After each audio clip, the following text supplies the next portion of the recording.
Start in just a moment. A quick announcement. This was handed to me. The SDF Public Access Unix system is giving away free validated shell accounts to Hope 6 attendees. I say to telnet to sdf.lonestar.org. That's sdf.lonestar.org, and put Hope 6 as the reference to get a free account with web space, email, applications, and even Gopher space. There's also, yes, I'm just reading what is in front of me. There's also a talk on SDF Sunday at 1 o'clock in room C. If you have missed any of these discussions and panelists because you've gone off to have beer or there's two things going on at once, you can always buy DVDs where the T-shirts are. But since we're a little bit behind, let's kick it off with Fiber. It's Project MF.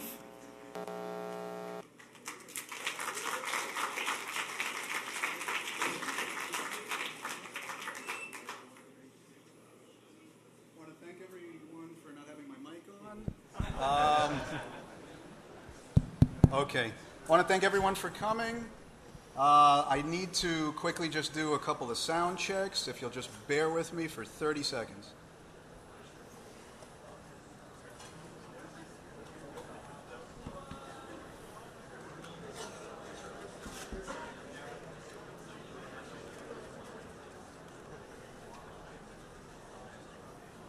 Yes, the USB thing.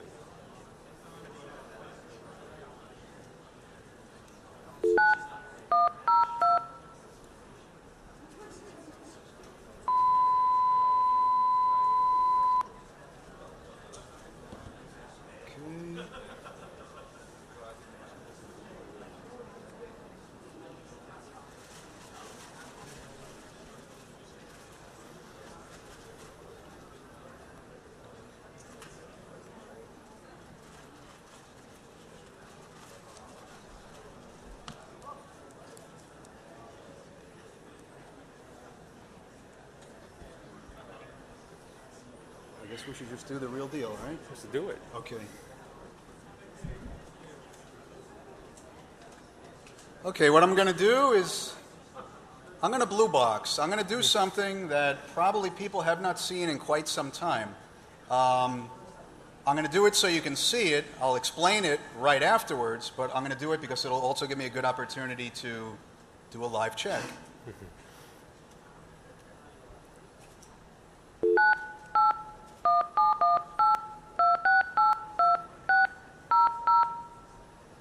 What I'm about to do is use a whistle that famously was known as the Captain Crunch whistle.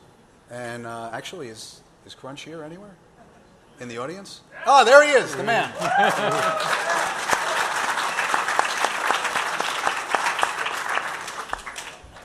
As the story goes, John used this very whistle to signal 2600 hertz and seize trunks, basically. Trunks, for those not familiar in the audience, are the cables that link up telephone switches together. And back prior to the digital age, when, well, nowadays everything is packet switched and uses a digital signaling system, up until the very early 90s, here in New York at least, everything was still analog. Trunk lines linking telephone switches together actually used the frequency 2600 hertz to signal the idle or in use, essentially the availability of a trunk line. And what people could do using electronics or even a toy whistle in mimicking this frequency could essentially take control of a trunk line, and along with the proper tones, which are different from the touch tones that you would use at home, an actual different set of tones, which incidentally were published in a legendary Bell System technical journal back in the 70s, which ended up, I believe, in a university library. Is that right? MIT specifically. Yeah. And people embarked on building an electronic device to mimic these tones, and the rest is history. Essentially, a whole generation of people, this man to my right, Cheshire, as well as Captain Crunch, John in the audience, were instrumental in exploring the telephone network purely by sound alone.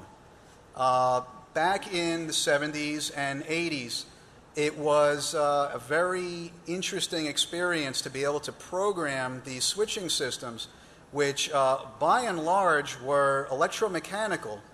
By today's standards, they would look robotic, essentially. They had very large moving parts that were extremely noisy. And the relays and electromechanical crossbars in these switches were essentially controlled by these magical tones, which, as I just said, were leaked out via the MIT library through the Bell System Tech Journal that published them. Obviously, the Bell System was not intending on the general public finding out what these tones were.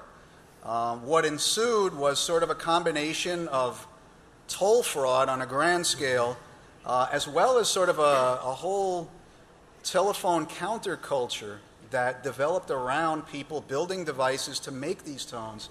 And without any further ado, let me play some of these tones, which some of you may never have heard before.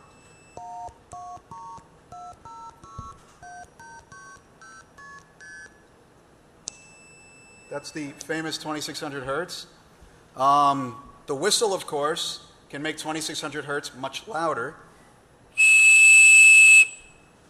which is great because sometimes you have a really lousy connection and you need to be heard by the remote switch in order to seize the trunk. What I will do right now, and it might take more than one attempt, is I'm now going to seize a trunk and place a call to someone in the audience. Is this person in the audience right now? Can he stand up and introduce himself? He will be receiving the test call.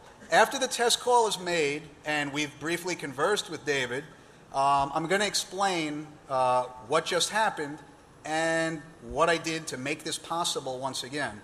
Because as I touched upon, this type of signaling is not used anymore except maybe in the most remotest of locations where digital switching has not yet been installed.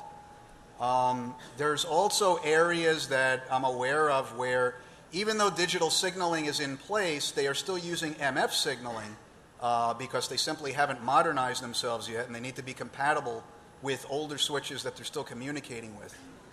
To my knowledge, no one is using 2600 hertz single frequency trunk signaling anymore. So I just had to recreate this in time for the conference. So here we are, we're going to have a demonstration, bearing in mind it doesn't always work the first time, and in reality it didn't always work the first time either, so it's very realistic. Ultimately, the goal is we're going to be able to call David using the MF tones, and after we briefly converse with David, I'm going to explain what I just did, and then I'm going to explain the project of how I made this possible.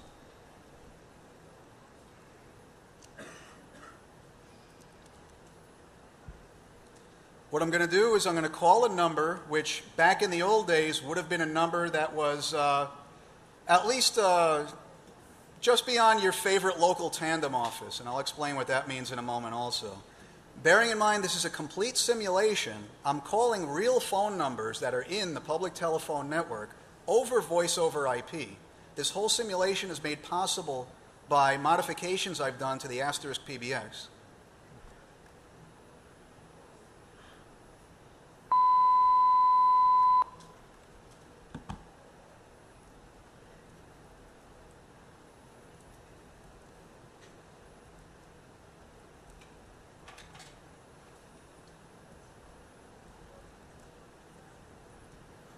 I should mention, I think the Bell tried pulling that article once it was released and once they realized what problems it caused them.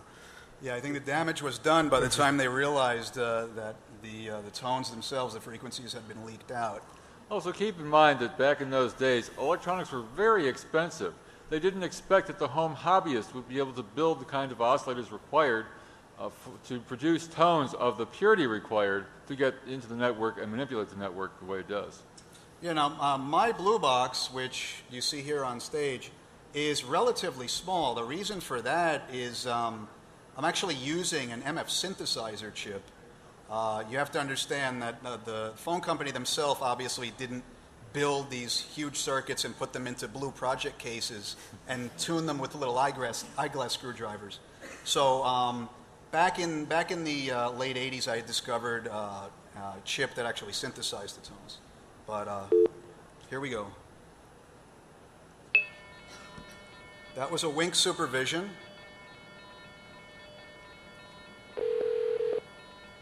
Welcome to That was the Verizon's answer voice supervision. messaging service. If you want We're now leave a going to message, attempt to seize the please dial trunk. the number of the person you are calling, starting with the area. We have now seized the trunk. We're now going to signal.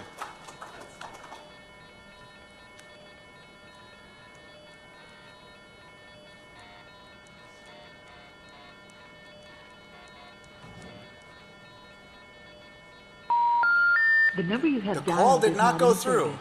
Please This check the often number and happened. try again. And we got dropped. This is actually the way that I actually programmed the trunk to work back in the old days would have been referred to as a goody tandem, because oftentimes you could remain on the trunk, and after you were done speaking to someone or key pulsing somewhere, you could actually seize it over again and get another wink back and dial another fresh number without having to start all over again. Sometimes that works, and sometimes the whole call clears. So we're going to do it one more time.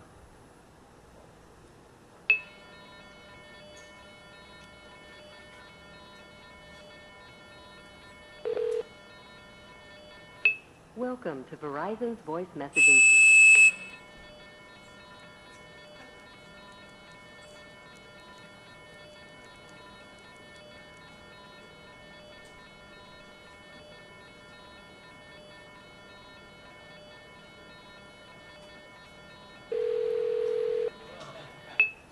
Hey there. Hello, David. Am I getting charged for this?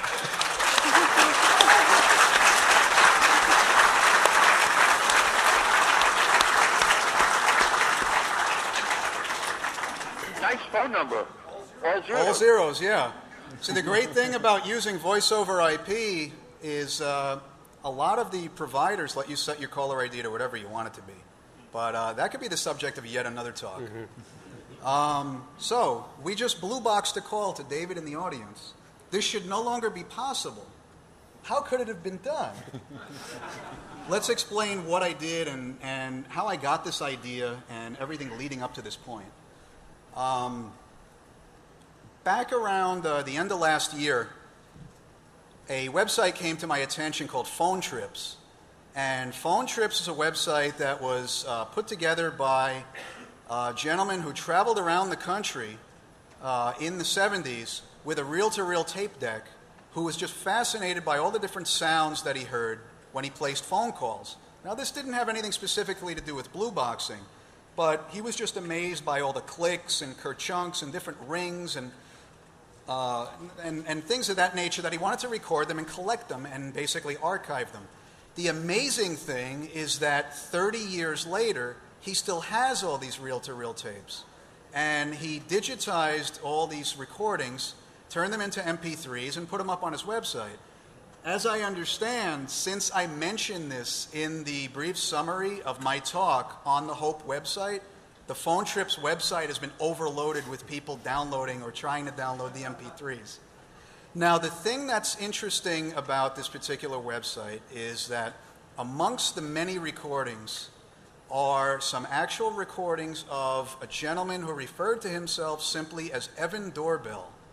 Obviously an alias, cannot possibly be his real name. But what he did was he took reel-to-reel recordings he had made of people actually blue boxing, himself and some friends of his, back in the 70s and probably early 80s. He took the reel-to-reel tapes and he digitized them in really high quality. When this came to my attention and I heard somebody actually demonstrating blue boxing in sort of a radio show format, which was really entertaining to me, he was describing what he was doing and sort of interviewing himself talking on the tape in the 70s, which was very interesting. It was sort of like a time machine, sort of. When I actually heard someone blue boxing, I just really sat back and I got to thinking, it would be really cool if you could do this again. But obviously, it really can't be done anymore because the phone system doesn't work that way anymore. So I'm thinking to myself, wow, how would it be possible if it could be done? And the wheels started spinning.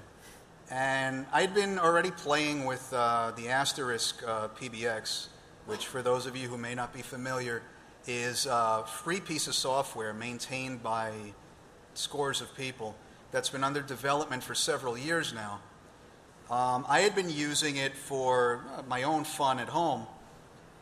It had come to my attention in reading through the source code that it actually is capable not only of producing MF tones, but detecting them as well.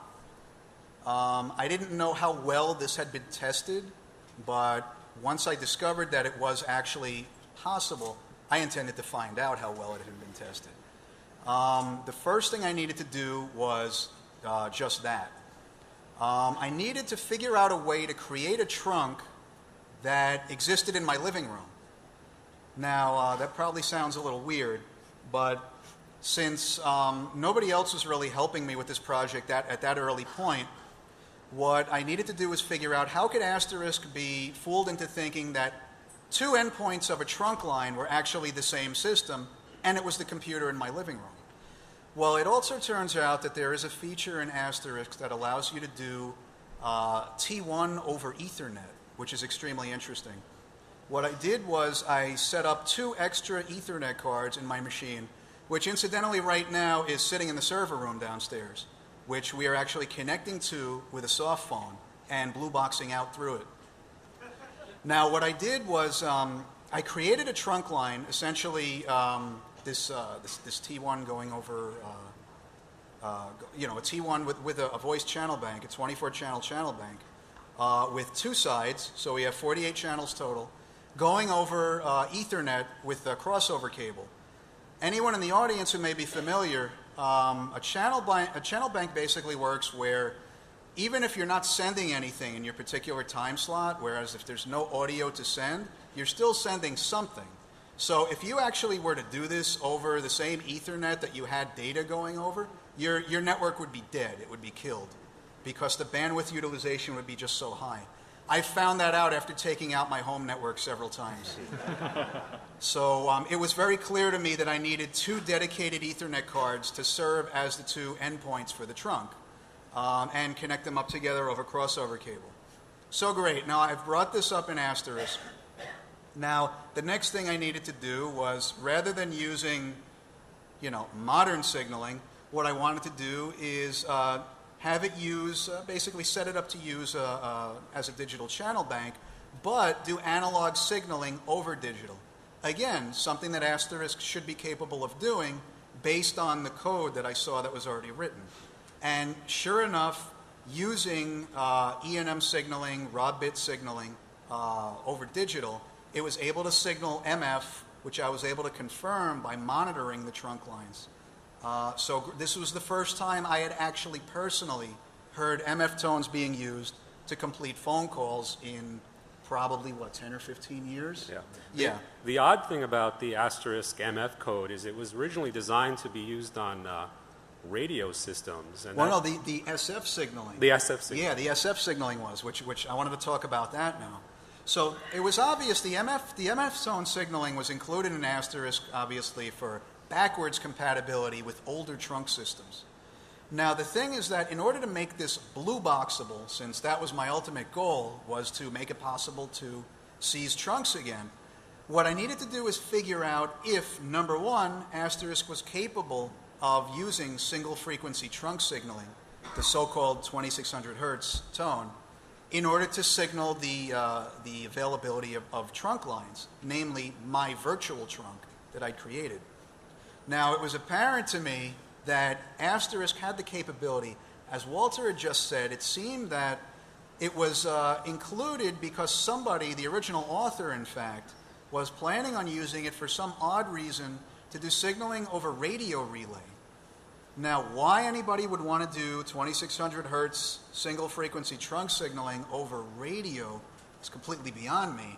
But it did add to the complexity factor in getting this to work, because essentially the logic of everything was sort of inverted from what he had originally intended. What I discovered some months later in actually developing this whole project in my spare time is that the single frequency trunk signaling didn't really work. Obviously, it was a work in progress that did not have a very high priority on the author's part, from what I could tell. So I was basically on my own to get this working.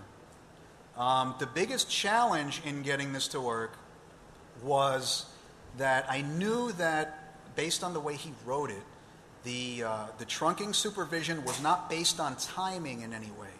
And we needed it to be based on timing because in order for you to be able to seize a trunk without hanging yourself up, the whole system has to be based on timing. When I say timing, I mean that if 2600 hertz is present on the trunk beyond a certain threshold, it means that the call is hung up, essentially, in very simplistic terms.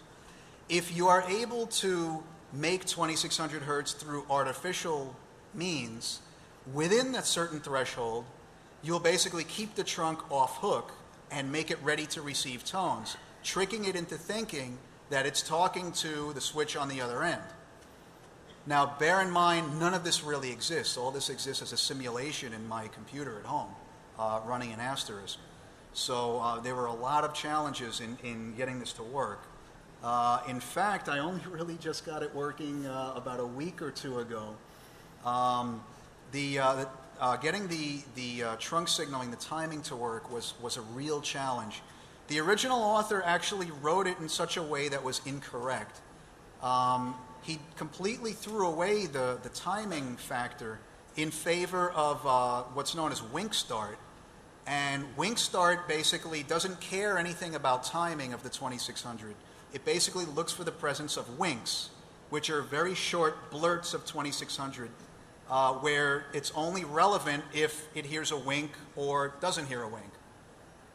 This wasn't really conducive to the way I wanted to make the trunk work, because it's not the traditional way that trunks worked back in the old days. Basically, to summarize in brief, like I said before, the presence of 2600 hertz on a trunk meant that the trunk was not in use. When the remote end of the trunk wanted to use it, it would basically remove the 2600 hertz for a brief time, apply it again, and then remove it again. This was known as a kerchunk. The remote side would then remove 2600 hertz from the line completely and respond with another beep of 2600 hertz, signaling that it was ready to receive digits. That's what you just heard very quickly when I placed a call, seized the trunk, got the small little beep, signaled the MF tones, and we briefly conversed with David in the audience. Once I had gotten the trunk seizure working and the timing factor working and all these things, I was faced with a new problem, which was the sensitivity of the MF tones.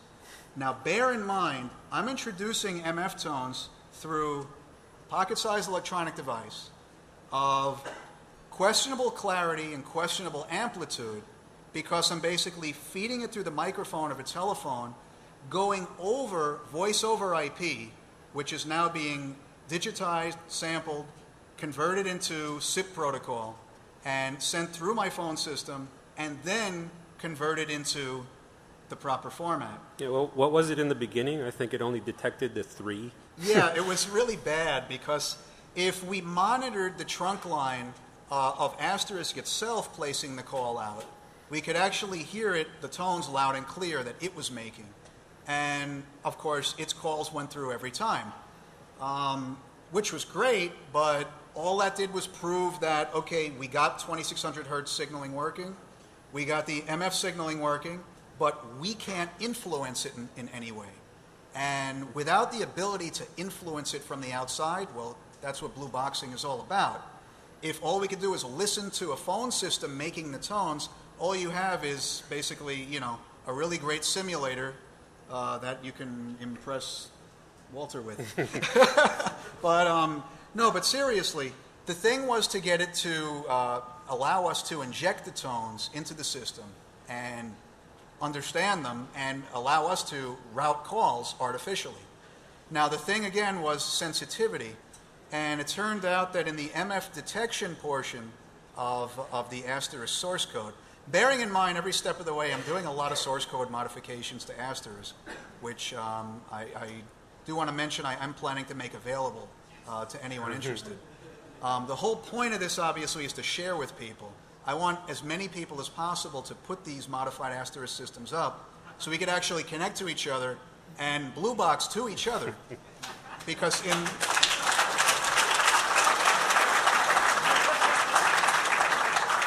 basically, in the spirit of sharing, I obviously didn't do this with any monetary gain in mind. I can't imagine how I would make any money off this anyway. But I just thought it'd be really a lot of fun to make a total simulation of how the phone system essentially worked. You're probably noticing that I have really nothing on screen except us. The reason I did that is very interesting, but it has historical reasons. And that's that the first thing that I told Emmanuel when I had the idea to present this at Hope is that I wanted a blind person to be able to enjoy it. And the reason why I said that is very important. A lot of the counterculture that developed around exploring the telephone network through the use of these tones was done by blind people. And the main reason was because, we're talking in the 70s. There was no real personal computer revolution. This was a way that you could program something without being able to see it. This was a total network that spanned the entire planet that allowed you to program it using simple tones. Well, this is something a blind person understands that he can do. I mean, maybe somebody has to make the device for him, but once that's done, he's free to explore all he wants. So I thought it would be really interesting, maybe at some point, if there are any blind people around who are interested or maybe have heard about this from a historical standpoint, might want to get in touch with me after the conference. What I did do, I want to mention now, is I registered the domain projectmf.com. And while I don't have a website up there yet, I do plan to put up a message board where I will be making the source code modifications available and also allow us to discuss the project further. And I'd like to get as many people involved as possible who have experience not only with blue boxing, but also traditional telephony experience and even experience with Asterisk if possible, so we could continue the development of this project. Again, I'm doing this in my spare time. It has nothing to do with my professional work. And I'm just glad that I was able to get it to work in time for the conference and really bring it all together. What I want to do now is I want to turn the mic over to Cheshire, and I'd like him to describe the culture at that time, back in the 70s. Because when me and Walter were trying to revive real blue boxing back in the 80s, it was sort of a different culture going on because the computer revolution had already taken place. So really we had a combination of people who were hacking the phone network via computers and telephone switches and so on. And also we were trying to do the retro thing because we thought that the things that John did in the audience and Cheshire did were just really cool. The idea of being able to program a computer or a network through sounds alone just sounded like something we thought was just like awesome. And the fact that we could hone our electronic skills at the same time in order to construct devices like this, in order to perform this, was really bringing together a lot of different disciplines. Programming, knowledge of telephony, knowledge of electronics. But again, back in the 70s, this didn't exist. There was like only this counterculture that existed around the electronics portion of it and the audio portion of it alone. So now I'd like Cheshire to describe what that was like in the 70s, just the whole blue boxing phenomenon. Okay, putting me on the spot here. First, I'd like to backtrack a bit. MF stands for multi-frequency. SS, of course, single frequency. E&M was... E&M actually came from ear and mouth, ironically. Ear and mouth signaling it had to do with the actual jacks that were plugged into the cord boards back in the days when, before telephone switches existed. where operators basically completed your call after asking you what number, please. Ear and mouth referred to the actual jack, the part that went to her ear and the part that went to her mouth. This type of signaling was obviously very crude, but it was a type of four-wire signaling which was carried over into the electromechanical signaling system, which sprung into existence, and it was simply shortened to E&M signaling. And this was initially used over short distance to signal the availability of trunks between central offices. Okay, where to begin, really? I first started picking up a copy of Esquire magazine when I was stationed overseas. People knew I was interested in phones, and hey, Cheshire, have you seen this article in Esquire here? This was, of course, October 1973, the Secrets of the Little Blue Box by Ron Rosenbaum. And it was an article about an amazing little character named Captain Crunch and his adventures with a little whistle out of the cereal box, and the tone oscillators that he utilized as well. From there, I somehow heard about a small newsletter called TAP, which at the time was the Technological American Party. Before TAP was YIPL, the Youth International Party Line. Now, this goes back to the days of rural telephony, where you had one wire that ran down the road and went off into each farmhouse, and everybody was on the one trunk line. It was a party line. If the operator rang rings of two long and one short, that was the Smiths. Two shorts and one long, that was the Joneses, and the other families along the party line. And you usually had to yell, because when the phone rang, everybody along the party would pick up and try and listen on the conversation as well. The Youth International Party was the Yippies, Abby Hoffman and his crowd down on number 9 Bleecker Street. And the YIPL newsletter was formed by Abby Hoffman and a phone freak who called himself Al Bell. It was started as the Youth International Party Line to share information about telephones and telephone networks and how the revolution could get free phone calls. Well, about a year or two into this project, Al Bell looks at his technical newsletter, sees all this political crap in it, and says, "What's all this political crap doing in my technological newsletter?" So he picks up his marbles, went up Broadway a few blocks, and set it up as TAP, the Technological American Party. Well, it turned out that it's very difficult at the time to open up a checking account with the word party in your name unless you were a bona fide political party. So it became the Technological American Program for official purposes. Let's see, then it got turned over to a phone freak from New Jersey called Tom Edison.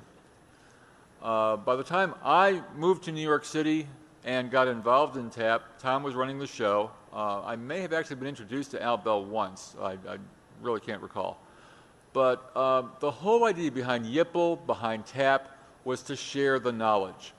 The information about how to crawl through networks, how locks worked, and how to explore the technology of your daily life.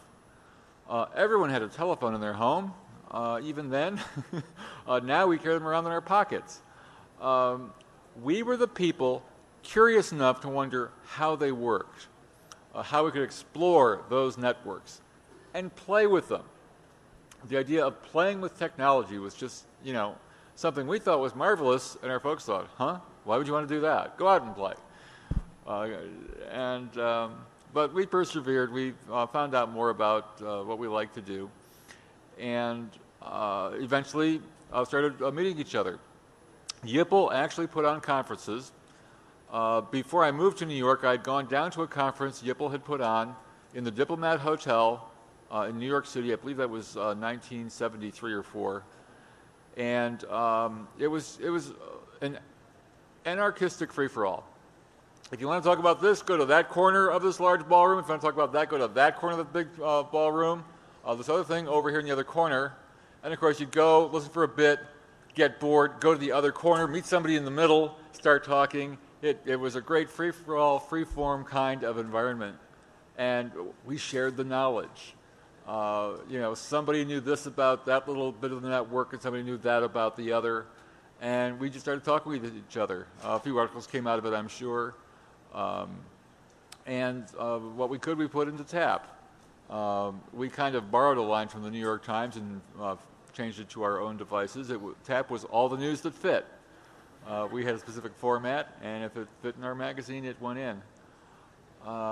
It was a lot of camaraderie through the post. It was sent through the mail, and our readers were just rabid. They've loved our stuff, and I still collect much admiration to this day just because I helped to publish the damn thing. And they were fun times. Is it true that the TAP newsletter was at the first place in print that plans to build a blue box were published? I honestly couldn't say for sure. But it's very possible. It's very possible. It was, strictly oscillators. You needed 7 oscillators for the 7 frequencies, and then a matrix array for the buttons to press them and what have you. The way I like to explain it is that your touch-tone telephone at home puts out a certain set of frequencies. If you had asked the operator to place a call for you in those days, the operator's dial put out a different set of frequencies that directly controlled the long lines network, and the blue box duplicated the operator's frequencies. And that's my short form on how a blue box works. These are works. the MF tones that the box makes. We refer to the MF tones for those operator's frequencies to separate them from the touch tones, formerly a registered trademark, which the touch tones being in your phone, but touch tones were also multi-frequency tones. We just use those designators. And I have gone up on USPTO.gov, the U.S. Patent and Trademark Office, with all the shenanigans of AT&T changing hands, dying, being reborn with SBC, and buying up a few more things. The trademark touch tone is no longer owned by AT&T. So I found that. Does that mean it's not owned by anyone at all? I don't believe it's owned by anyone at all. Emmanuel should trademark it, actually. That'd be great. Yeah, it could get interesting, but then what would we use it for? So you no longer have to put a little circle R after the words touch tone in articles and what have you. So now I have a question for you. Were you involved in, there were some of the, they weren't really conference bridges, but they were like, for example, always busy numbers that bridged a lot of people together. I used them back in those days. I had no responsibility whatsoever for setting them up or anything. Sure. I really never had my own blue box. I visited John on the West Coast once, and he gave me a demo. When I was living in upstate New York, a fellow let me borrow a blue box, and I placed 3 telephone calls. The first was to 303-499-7111, the National Institute of Standards time signal in Boulder, Colorado, which I like to listen to on shortwave as WWV. Then I used the knowledge I'd picked up out of the Yipple newsletter and some other stuff I'd read.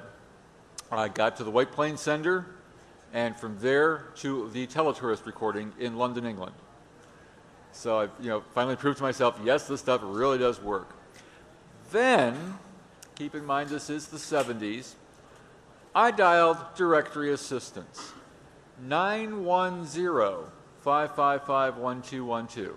Now today, 910, I believe, is a North Carolina area code, but then the X10 area codes were called special area codes, and in fact were part of the Twix Teletype Network, TWX, Teletype Writer Exchange.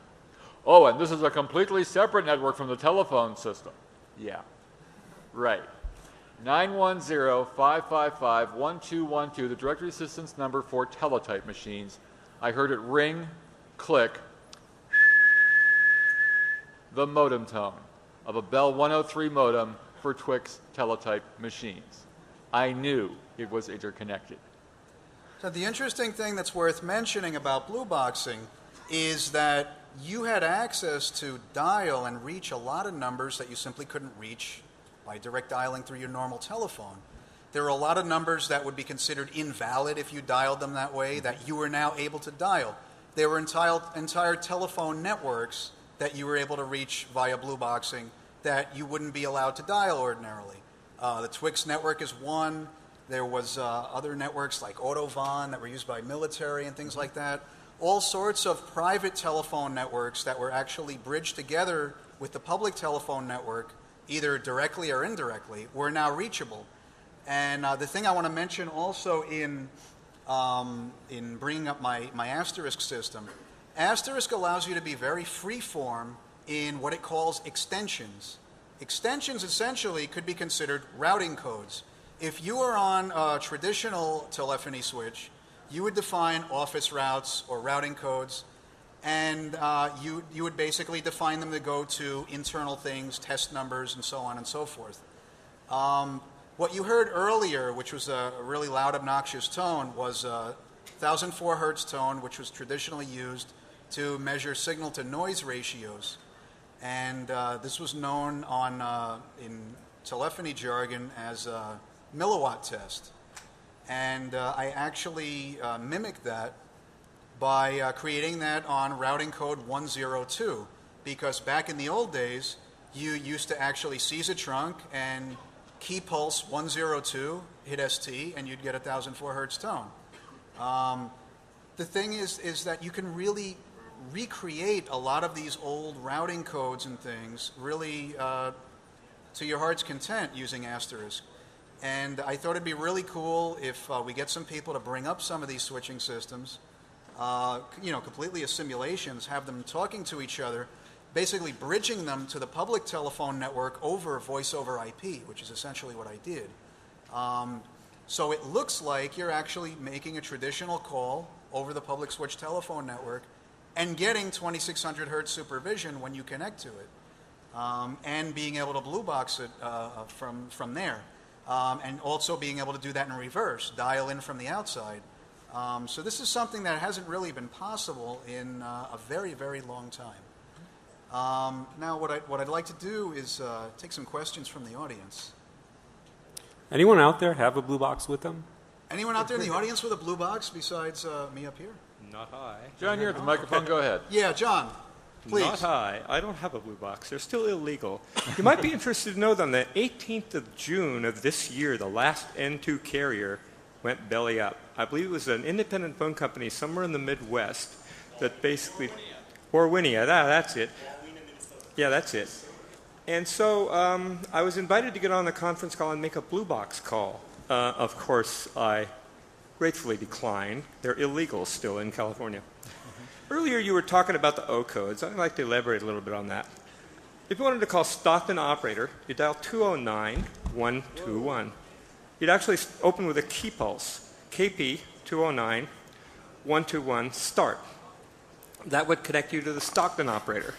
But there are other cities in the 209 area code at that time. There was Modesto, and there was also Fresno. For Modesto, you dial 209-044-121. For Modesto, you dial something else. And in the phone trips / wide web website and doorbells, the tandem stacking tutorial he has up there talks about Youngstown, Ohio, which I drove through to get here. Of course, I paid homage to the tandem on the way.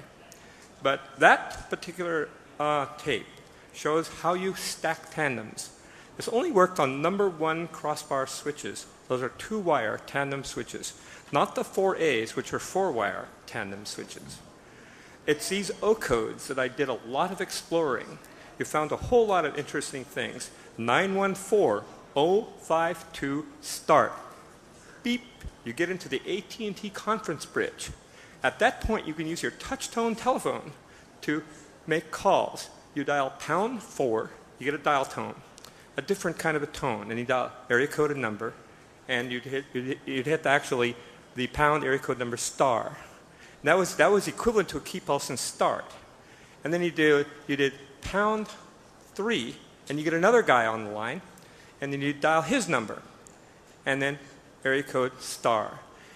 And then to get them together, you do #5. And that would tie them together.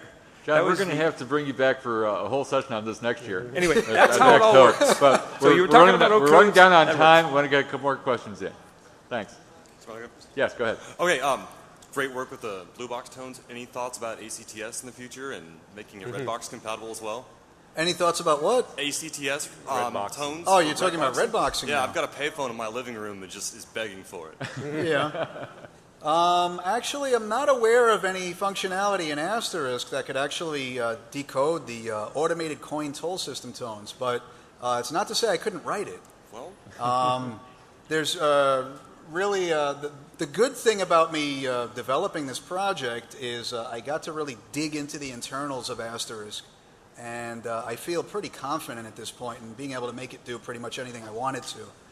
But that would be a cool idea, actually. For anyone who's not familiar, up until the late 90s, it was possible to make free phone calls on payphones by mimicking the nickel, dime, and quarter tones, which were a different sequence of tone pairs, in order to simulate the insertion of money into the phone. And this could be used to obviously circumvent Toll charges. yeah, toll charges, basically. This was done by a large number of people. In fact, if you were here for the talk before, Ed Bernie S. was actually prosecuted for possessing such a device that was used for this purpose. Next question, please.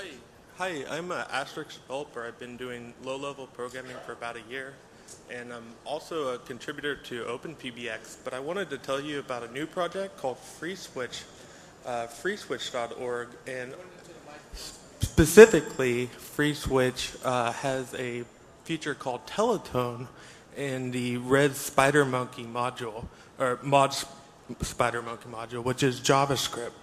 And you might find that very interesting to know about that because you can program in JavaScript, and it's fully asynchronous programming to design this type of thing. Lynn, if you worked in Asterisk, you know it's kind of hard to deal with some of the codes. Even the app dial function is 17 pages, I believe. It's terrible. I quote Beavis and Butthead, you can't polish a turd. So, Asterisk, has been around long enough that it's kind of turned into the kitchen sink phone system. So there's a lot of cruft left over from years of just like slapping stuff on top of it. But I'll have to check that out. Why don't you come up after and we can talk about it more? Absolutely. Thanks. Freeswitch.org.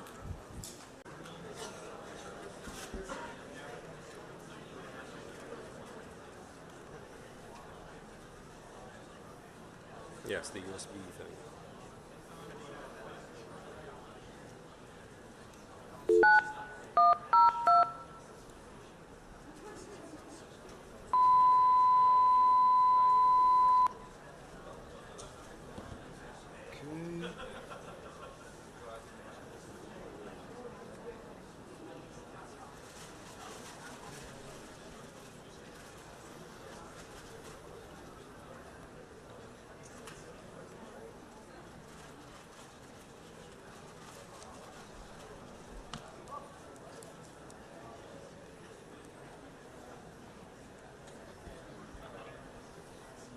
I guess we should just do the real deal, right? Just to do it. Okay.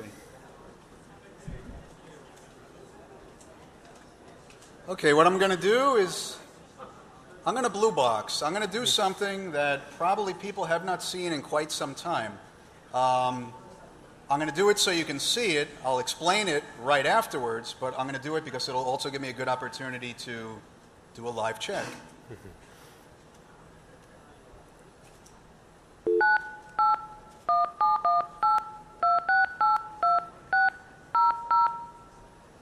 What I'm about to do is use a whistle that famously was known as the Captain Crunch whistle.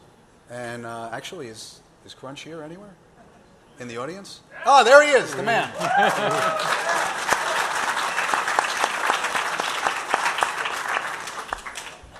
As the story goes, John used this very whistle to signal 2600 hertz and seize trunks, basically. Trunks, for those not familiar in the audience, are the cables that link up telephone switches together.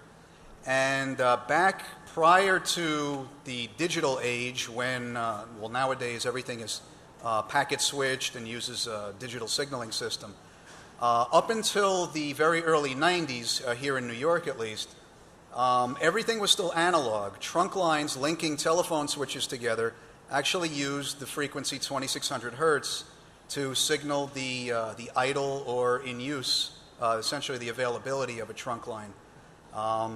And what people could do using electronics or even a toy whistle in mimicking this frequency could essentially take control of a trunk line, and along with the proper tones, which are different from the touch tones that you would use at home, an actual different set of tones, which incidentally were published in a legendary Bell System technical journal back in the 70s, which ended up, I believe, in a university library. Is that right? MIT specifically. Yeah.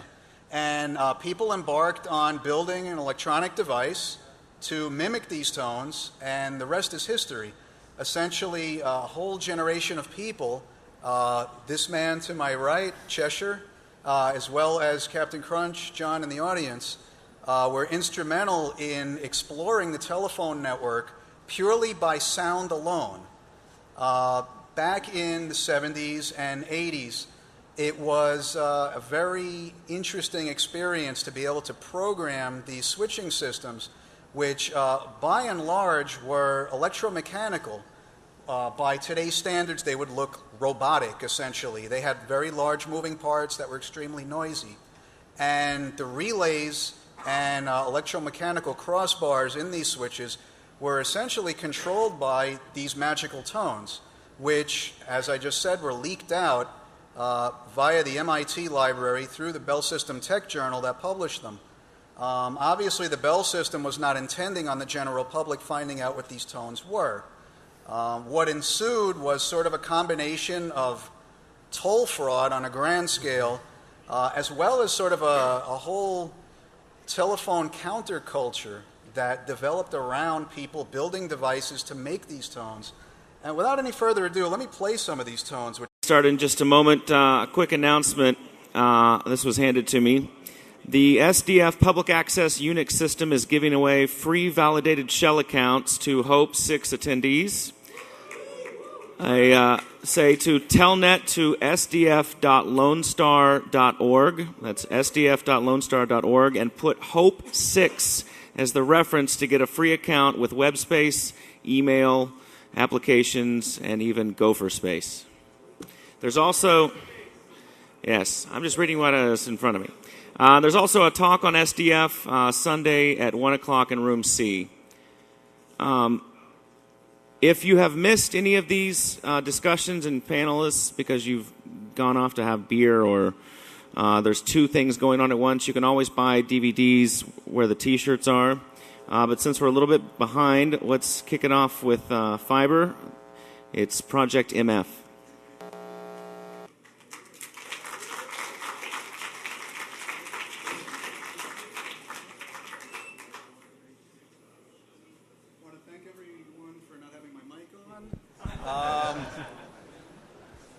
Okay.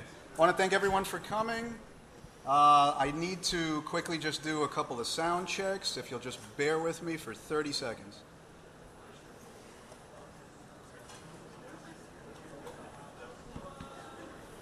Some of you may never have heard before.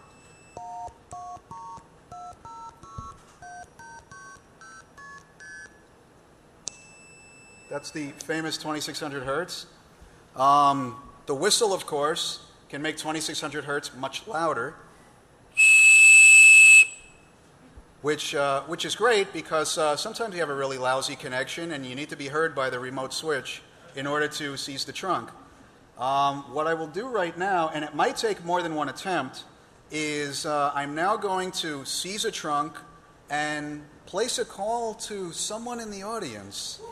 Is this person in the audience right now? Can he stand up and introduce himself? He will be receiving the test call. After the test call is made, and we've briefly conversed with David, I'm going to explain what just happened and what I did to make this possible once again. Because as I touched upon, this type of signaling is not used anymore except maybe in the most remotest of locations where digital switching has not yet been installed. There's also areas that I'm aware of where even though digital signaling is in place, they are still using MF signaling because they simply haven't modernized themselves yet and they need to be compatible with older switches that they're still communicating with. To my knowledge, no one is using